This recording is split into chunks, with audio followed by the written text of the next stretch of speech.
Bonjour à tous, la censure au cinéma, un sujet très vaste dont j'avais déjà parlé dans une de mes premières vidéos où je revenais sur 8 longs métrages qui furent problématiques lors de leur sortie en salle. Bon, c'est une vidéo maintenant qui est un peu vieille et qui est pas spécialement intéressante, mais cette censure a une histoire et elle n'a pas souvent dépendu du même ministère et ne censurait pas forcément les films de la même manière. Et durant les années 60, à une époque où le gaullisme commençait à fatiguer et où une vraie discorde se mettait à exploser, la commission de censure a souvent été assez sévère avec les films. En 1916, la commission est rattachée au ministre de la Culture de l'époque, Louis Malvy, dans le but d'attribuer des visas d'exploitation aux films, mais qui n'ont pas valeur définitive, l'autorisation finale étant accordée par les maires ou les préfets de projeter les films dans leurs salles. Et c'est par le biais de décrets dans l'histoire et pendant les deux guerres que cette commission prend différentes formes. Mais en gros, sans visa d'exploitation, il n'y a pas de sortie possible au cinéma. Et dans les années qui suivent, après 1945, la censure va continuer de changer de ministère, avant de dépendre de celui de l'information dans les années 50. Et à la fin de cette décennie, elle n'hésite pas à être très sévère dès la présentation d'un scénario. Et ce fut particulièrement le cas dans les années 60. Avec la guerre d'Algérie, quelques cinéastes cherchent à réaliser leurs films pour en parler ou la dénoncer, et cela donne lieu à une grande période de censure. Même après les accords d'Évian de 1962, le sujet reste très tabou. Le terme guerre est remplacé par événement par exemple, et les propos dénonçant les tortures commises sont mis à l'écart. Les films de René Vauthier et Pierre Clément par exemple, deux cinéastes ayant pris fait et cause pour le FLN, le Front de Liberté Nationale, sont interdits. Le peuple tunisien n'est pas riche, mais le peu dont il dispose, il l'a mis à la disposition de ses frères algériens. Ils savent que ce n'est que lorsque toute l'Afrique du Nord sera réellement libre qu'ils pourront espérer en un avenir meilleur. Le court-métrage de Philippe Durand qui relate son expérience d'ancien appelé sort clandestinement en 1961 avant d'être interdit pour incitation à l'indiscipline militaire. La nuit a été longue. Nous l'avons passé allongés dans les cendres les uns contre les autres, mais rien à faire. Le froid a été plus fort. Les djebels ont beau cramer depuis 24 heures, nos aviateurs s'occupent. La terre est de glace. Autant marcher. Ça empêche d'avoir froid. Mais c'est Jean-Luc Godard qui, en 1960, va dégainer le premier long-métrage de fiction sur la guerre avec Le Petit Soldat, un film qui relate l'histoire d'un déserteur réfugié en Suisse. Un personnage donc très délicat, qui ne plaît pas du tout aux autorités militaires, la figure du déserteur étant sévèrement punie par la censure. Plusieurs années auparavant par exemple, Le Quai des Brumes de Marcel Carnet, grand film français qu'il réalise en 1938, mettait en scène un déserteur joué par Jean Gabin, et il fut interdit sous l'occupation avant d'être interdit au moins de 16 ans en 1946, année de sa sortie tardive au cinéma. Godard frappe d'autant plus que son film parle de torture dans les deux camps, l'armée française autant que le FLN, ce qui lui vaut une interdiction de visa pendant 3 ans, qu'il obtiendra une fois le conflit achevé. Bref, il y a d'autres cinéastes qui feront les frais d'une censure vis-à-vis de cette guerre, comme Yves Boisset ou encore Alain Cavalier, mais un autre aspect est discuté aussi à cette époque, c'est la question de la place religieuse et cléricale dans la société. Et il y a un film qui a profondément gêné, entraînant une censure dès la présentation du scénario. Et ce film, c'est La Religieuse, réalisé en 1966 par Jacques Rivette. Alors Jacques Rivette, c'est un des cinéastes issus de la Nouvelle Vague. Il est à la base critique et a notamment créé en 1950 la Gazette du cinéma avec Éric Rohmer, autre réalisateur du mouvement, qui aura une petite aventure éphémère avant de rejoindre les Cahiers du cinéma, dont il deviendra par ailleurs le rédacteur en chef en 1963. De la même manière que tous les autres, son cinéma va transgresser le mode de fabrication du cinéma français dit classique qui domine les productions et les studios de l'époque. Il réalise en 1961 un premier long métrage, Paris nous appartient, avant de commencer l'écriture de sa fameuse Religieuse. L'origine du projet est l'adaptation du roman de Denis Diderot, qu'il achève en 1780 avant d'être publié à titre posthume en 1796. Le récit se déroule au XVIIIe siècle et on suit Suzanne Simonin, jeune femme de famille bourgeoise, contrainte par ses parents de prononcer ses vœux afin de devenir nonne. Elle est donc enfermée dans un couvent, dans le but de ne pas payer la dot de leur fille cadette, une pratique apparemment régulièrement faite à cette époque. Un roman très anticlérical, sans être pour autant anticatholique, mais qui dénonçait la contradiction des institutions religieuses qui menaient vers de grandes souffrances les religieuses enfermées dans les couvents. Et déjà à son époque, le roman avait fait pas mal polémique pour cette prise de position.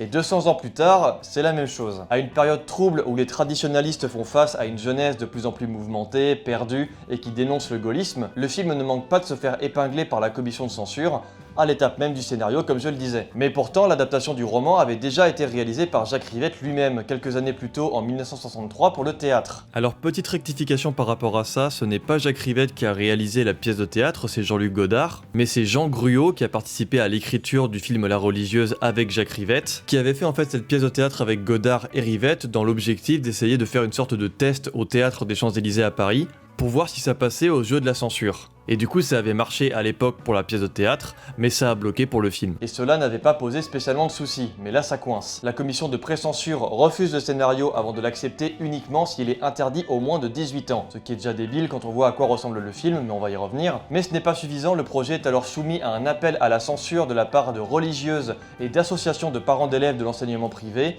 jugeant le film blasphématoire et déshonorant pour la religion. Une fois le film fini, il est alors interdit d'exploitation et de distribution par Yvon Bourges, le secret d'État à l'information, en 1966, sans que personne n'ait vu le film. Même André Malraux, ministre de la Culture, qui a dans ses débuts défendu l'exception culturelle française et le fonctionnement du CNC, prend parti et refuse que le film sorte. Mais malgré ces pressions, La Religieuse finit par être présentée au Festival de Cannes et le producteur Georges de Bourgard, prolifique d'ailleurs pendant la période de la Nouvelle Vague, se lance dans une bataille juridique avec le tribunal administratif et finit par lever la censure. Le film sort donc l'année d'après, en 1967, et il rencontre un franc succès, accumulant presque les 3 millions d'entrées en France. Car en plus de toute la polémique que la censure a suscitée, l'idée de voir un film vendu comme blasphématoire séduit autant qu'il choque. Mais Jacques Rivette fera toujours preuve d'un didactisme face aux raccourcis que l'on entend dans les journaux et les médias. C'est l'histoire d'une jeune fille que ses parents forcent à entrer en religion, forcent à devenir religieuse contre son gré. Non pas que cette jeune fille n'ait pas la foi, mais simplement parce qu'elle n'a pas envie de passer sa vie dans un couvent. Et le film, enfin le roman plutôt, et le film par suite, c'est donc l'histoire de cette jeune fille. On expose d'abord comment elle est obligée finalement d'accepter, d'entrer au couvent, et ensuite l'histoire est surtout faite des rapports successifs de Suzanne Simonin avec les 3 supérieures qui représentent chacune une forme différente de la vie monastique. Enfin évidemment, il est évident que quand on fait un film, on ne le fait jamais dans l'intention de faire quelque chose de complètement innocent. Toute œuvre d'art a toujours, enfin œuvre d'art, entendons-nous, toute œuvre qui essaye d'être une œuvre d'art, essaye aussi d'être une œuvre qui provoquera plus ou moins le spectateur ou le lecteur, qui le heurtera, qui entrera en contact avec lui en essayant d'aller le chercher dans ses retranchements. Mais enfin, ce n'est pas... Enfin, je crois que ça peut être fait sans pour cela susciter des scandales gigantesques. Et là, nous n'avons pas du tout cherché le scandale, on a simplement cherché à mettre sur pellicule un sujet qui posait un certain nombre de questions assez passionnantes et un peu brûlantes, mais enfin, en même temps très, très sereinement. En mettant notamment un avertissement au début de son film, après une mise en contexte de l'œuvre et de son histoire. Il dit notamment ceci en voix off. Les spectateurs ne manqueront pas de s'interdire toute généralisation hâtive, injuste et évidemment indéfendable. Au-delà des censures sur les guerres auxquelles le pays participe, la question religieuse et éthique est aussi sur le devant de la scène à cette époque. Remettre en question le clergé, filmer des personnages voyous qui s'opposent au système, montrer une volonté de liberté féminine, cela est vu comme au mieux dégradant et méprisant, au pire dangereux, autant dans le milieu politique que chez les spectateurs aguerris de cinéma de plus de 50 ans, mais aussi issus de familles un peu aisées. La génération de la nouvelle vague, bien que pas forcément très jeune à l'époque, représente pourtant cette jeunesse laissée à l'abandon et la transgression des codes jamais titillés à l'époque. La Religieuse fait partie de cela, et malgré un retour critique triomphant, les avis sont partagés.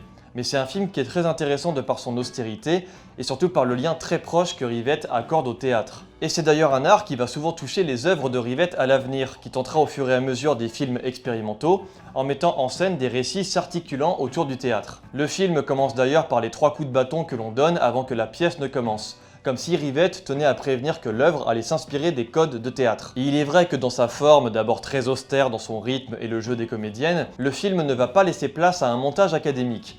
Pas de chant contre chant, des plans filmés presque en permanence de profil, comme si nous étions un public proche de la scène, et des travelling avant et arrière sans cesse. Le film est assez fascinant car le cinéaste crée une sorte d'espace filmique en 3 dimensions, comme ceux de la scène justement au théâtre, et la caméra va affirmer l'intention de suivre en permanence ces personnages, les recadrer, par le biais de procédés cinématographiques. Je mentionnais les travelling, mais aussi de lamps panoramiques, des mouvements latéraux, mais aussi les décors qui se mélangent avec les cadres serrés, filmant des barreaux, des scènes sombres, des croisillons de barrières où les visages sont enfermés. En plus de ça, le montage joue aussi un rôle crucial dans la densité de l'œuvre. Pas de plan de coupe, ni de transition d'un endroit à un autre, pas de déplacement dans l'espace. La religieuse se compose de scènes brutes qui évitent les moments de passage d'un décor à un autre, ce qui renforce un peu l'idée de mise en scène théâtrale et ne laisse jamais le spectateur se décentrer du sujet et de son personnage principal, Suzanne Simodin, interprétée par Anna Karina, qui est assez hypnotisante. Mais ce qui m'a surtout marqué, c'est l'usage du son que fait Jacques Rivette. Il n'y a rien de plus anti-classique à l'époque. Chaque bruit spécifique lié à l'isolement et à l'enfermement sont mis en avant de manière très prononcée. Des bruits de portes qui claquent, des serrures qui se verrouillent, des tissus qui se froissent, des pas lourds qui résonnent dans les couloirs, tout bruit sonore relève presque de la prison. Et surtout, le hors-champ a une grande importance. Le dehors n'est presque jamais filmé, mais les bruits d'enfants qui jouent, les oiseaux qui chantent, les cigales la nuit, accentuent le désir de Suzanne de sortir et profiter de sa liberté, sans que l'on voit directement ce qui se passe en dehors du couvent, ce qui rend le tout très frustrant, et met le spectateur dans une position assez similaire au personnage. C'est presque assez angoissant. Là où les films classiques se soucient peu des bruits de fond, la religieuse fait l'exact inverse et n'hésite pas aussi à faire des choix audacieux, comme cette scène entre Suzanne et sa mère où les dialogues sont parasités par le bruit sourd d'une cloche, à tel point que ça devient impossible à entendre. On peut voir ça comme un dialogue sourd rendu inaudible par la trop grande présence du clergé. C'est dans cette maîtrise de la technique, ces transgressions dans le montage, le son, l'image, que la religieuse va raconter l'histoire tragique de Suzanne, enchaînant les couvents et les mères qui lui en font voir de toutes les couleurs. De la torture au sous-texte homosexuel, aussi très controversé à l'époque. Mais on reste très loin de l'audace de Benedetta de Paul Verhoeven, car oui, le film a beau dénoncer le clergé, il n'en reste pas moins sobre dans ce qu'il montre et filme, et surtout, la religion catholique n'est pas vraiment directement mise en cause. Comme dans l'œuvre originale, Suzanne reste croyante du début à la fin, mais ce sont ses rencontres face à l'autorité religieuse qui vont la détruire. En passant par divers couvents, elle passe par une sœur sadique qui la torture et l'empêche de manger, une autre frustrée qu'elle ne cède pas à ses avances. Il y a une violence permanente et surtout une profonde soumission qui est montrée, loin de l'image généralement admise de quiétude et de sagesse dans ce milieu-là. Mais en plus de cette dénonciation de l'abus de pouvoir par l'autorité, c'est aussi la soif de liberté de Suzanne qui sera mise en avant. Sa volonté d'être libre de ses choix et de ne pas dépendre d'une force supérieure. Un autre sujet clé qui était très propre à l'époque à laquelle le film est sorti, à savoir une jeunesse en quête de repères face à un vieux monde qui prenait les décisions à leur place. Bref, pour moi c'est un film assez fascinant et il est une belle représentation de ce que peut donner un film qui s'inspire des codes du théâtre. Et il nous fait comprendre pas mal de choses sur l'époque et aussi sur cette commission de censure qui n'hésitait pas à bloquer les sujets qui ne lui plaisaient pas, par pure idéologie. Donc voilà, c'était une petite vidéo où je me disais que le principe de censure dans le cinéma était une occasion pour vous parler d'un film assez représentatif de son époque, mais aussi très intéressant cinématographiquement. Donc n'hésitez pas à le voir. Et j'espère vous faire une vidéo plus longue et concrète sur la volonté de contrôle et de censure au cinéma, car il y a pas mal de choses à dire sur son histoire. En tout cas, n'hésitez pas à partager la vidéo si elle vous a plu, à vous abonner à la chaîne, à faire un tour sur mon Tipeee, et n'hésitez pas à me rejoindre sur mon compte Twitter, et on se retrouve très bientôt pour de nouvelles vidéos. Ciao!